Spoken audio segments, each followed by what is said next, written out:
Hello, hello web, tudo azul por aí? Sejam bem-vindos a mais um episódio do Aperte o Play, o meu espaço pra gente trocar uma ideia sobre o mundo do trabalho, sobre carreira, sobre liderança, seja o que mais a gente quiser.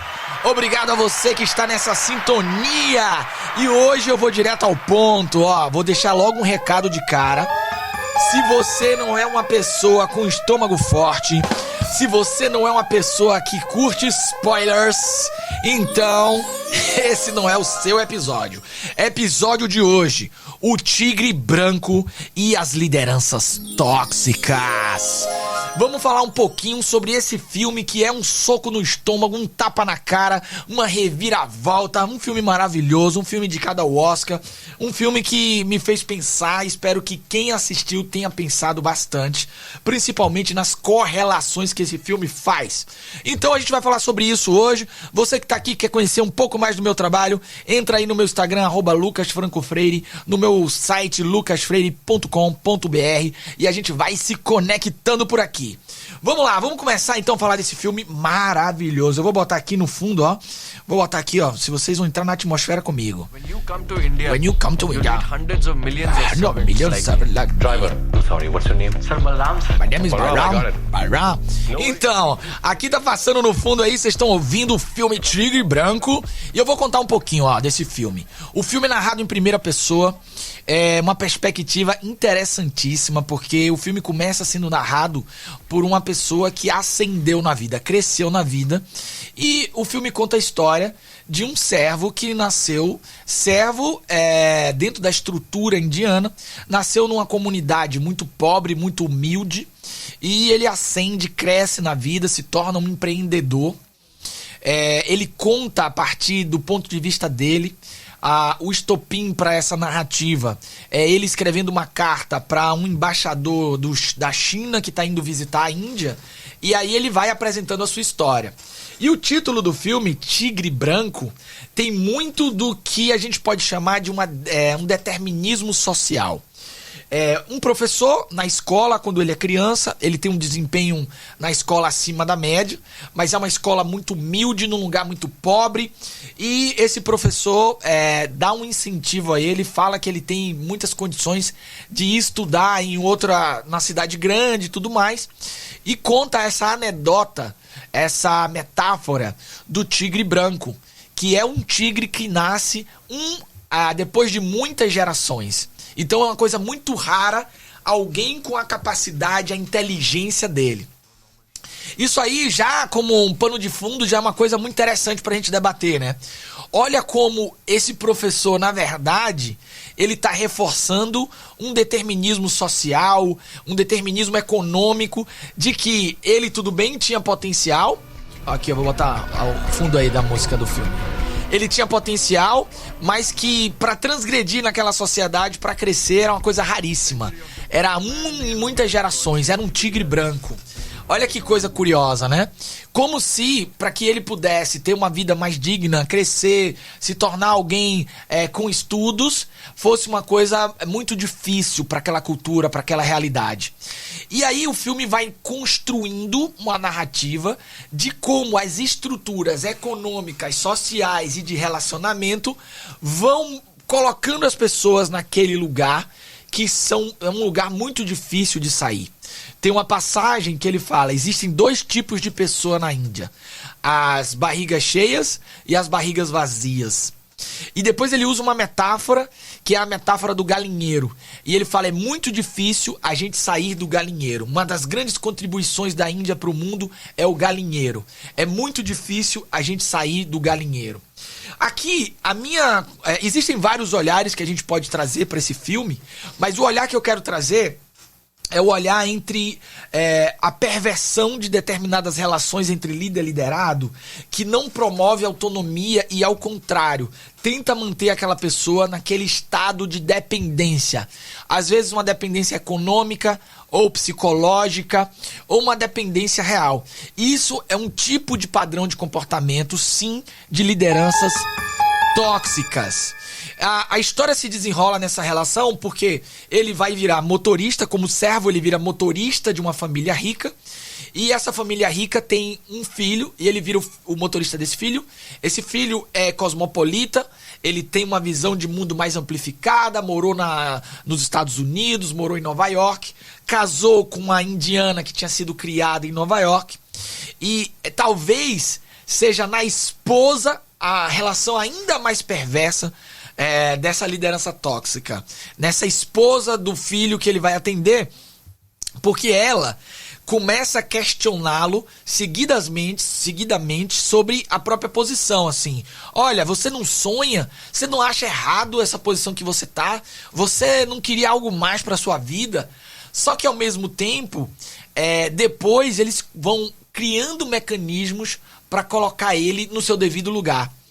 E isso é de maneira muito sutil e bem feita. O filme vai retratando como o mecanismo todo da relação é construído para que ele de fato não tenha autonomia, mas ele sinta que ele conquistou pequenas vitórias, pequenas prosperidades, e que aquelas pequenas prosperidades são suficientes para mantê-lo naquela condição de servidão, naquela condição de subalterno, e por aí vai.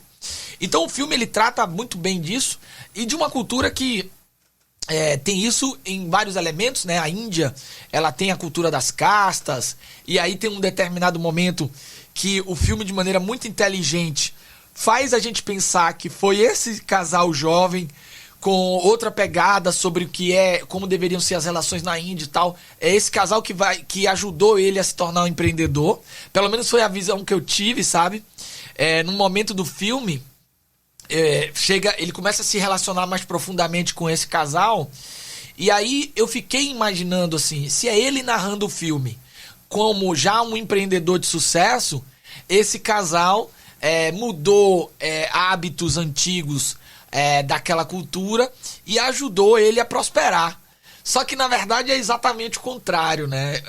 Quem assistiu o filme viu que esse casal, na sua natureza mais profunda, na verdade mantém de uma maneira muito mais sutil e perversa aquela mesma condição, né?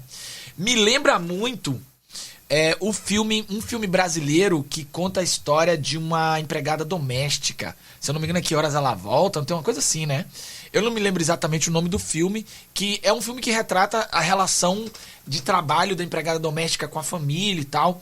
É um retrato muito parecido. Eu, inclusive, tive vários insights sobre o nosso país enquanto eu assisti esse filme, né? Porque, claro, são culturas muito diferentes. A Índia tem todo um aspecto religioso, estrutural, mas aqui a gente tem esse determinismo social, muitas vezes baseado na questão racial, na questão econômica e uma série de fatores, né, que vão fazendo as pessoas ficarem e mecanismos serem criados para que as pessoas não tenham autonomia.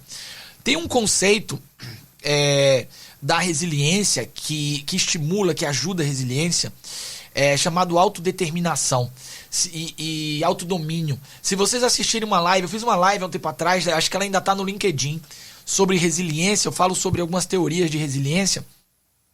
Essa relação de autodomínio ela precisa ser construída e nutrida. Se a pessoa não percebe que ela é capaz de moldar o ambiente, alterar o ambiente, se ela não consegue ter autoestima suficiente para poder saber que a ação dela tem consequências que podem contribuir para a própria vida, ela fica presa. Ela não desenvolve a plenitude da resiliência. Ela não desenvolve resiliência. Ela vai ficando ali, sucumbindo às adversidades, se entregando às adversidades. E de uma maneira muito inteligente o filme mostra como determinadas figuras de liderança, e aí tem várias no filme. A avó dele é uma figura de liderança. Essa família que ele vai atender são figuras de liderança. Vão criando mecanismos para que ele não prospere. Ou para que a prosperidade dele seja para fins não reais dele crescer, mas a responder interesses dessa liderança. E eu acho genial, achei genial esse filme. Merece sim ganhar um Oscar. Pra caramba, assim, inclusive porque o ator dá um show à parte. É um show à parte esse ator, o Balram, o cara que faz o ator que faz Balram. O cara é fantástico. E tem uma frase do filme que eu até tomei nota, que eu quero deixar pra vocês. Ele fala assim, ó. Ele cita um poeta muçulmano. E a frase é a seguinte: quando você reconhece o que é belo neste mundo, você deixa de ser escravo. E muitas vezes, as relações tóxicas, as relações perversas que fazem a pessoa entrar nessa ciranda de perda de autonomia, são relações que dificultam as pessoas enxergar aquilo que é o belo para elas, que seria a liberdade delas, que seria a autonomia delas, que seria a conquista delas. E elas vão criando gatilhos de dependências constantes. Uma vez, eu me lembro bem, há alguns anos atrás, eu vi um líder falar para um liderado a seguinte frase: se você estudar algo que não tem a ver com trabalho, você está perdendo seu tempo. Eu te apoio para você estudar, desde que o que você for estudar seja algo que tenha uma correlação direta com o trabalho. Uma coisa é você incentivar algo que parte do desejo da pessoa, né? Outra coisa é você tolher esse desejo. E aí o cara, nessa época foi interessante, assim. Ele falava, ó, não vai servir pra nada. Se eu me lembro bem, a pessoa queria fazer um curso de gastronomia, alguma coisa assim. Não vai servir pra nada pra você, não sei pra que você vai perder seu tempo, vai gastar seu dinheiro e tal, e tal, e tal. Então, esses mecanismos às vezes são explícitos, às vezes são coisas que não são tão declaradas assim. Às vezes é sutil, sabe? Às vezes vem com... como você quer sair aqui dessa empresa maravilhosa, a gente que faz tanta coisa incrível, por que você quer sair e perder essa chance da vida e tal? Olha como você prosperou aqui com a gente.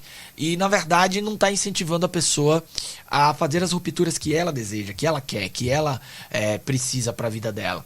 Então eu acho que o Tigre Branco é esse soco no estômago. E quando nós reconhecemos o que é belo nesse mundo, a gente deixa de ser escravo. Uau, que frase, hein? Que frase!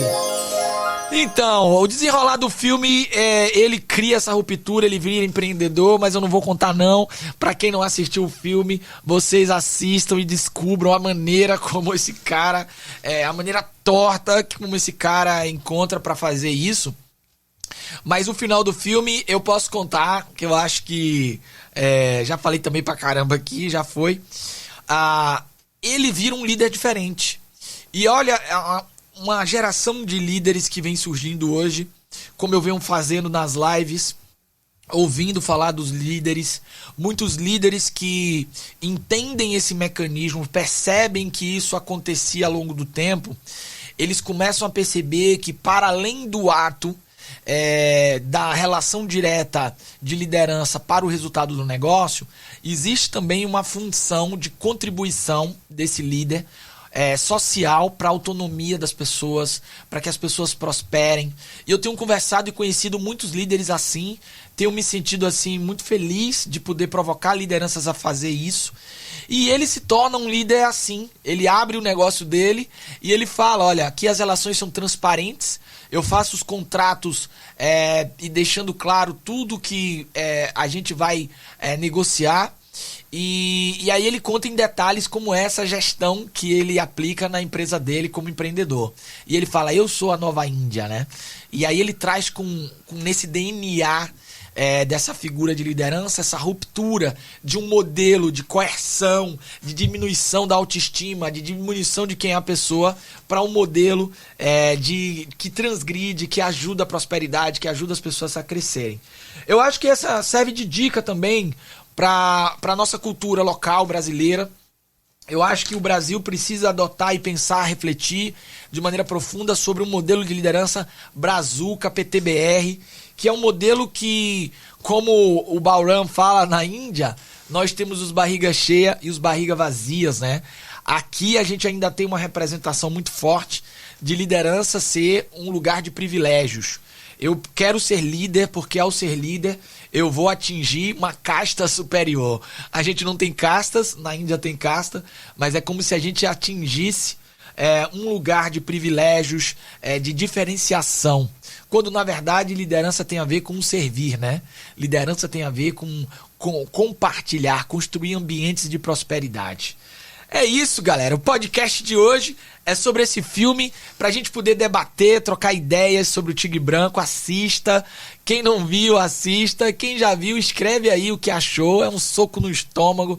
Acho que tem muitas nuances nesse filme que pode servir pra gente debater, pra gente refletir, pra gente entender o nosso lugar, o nosso país, como uma aproximação, é claro que não direta, porque ele retrata vários aspectos culturais da Índia também.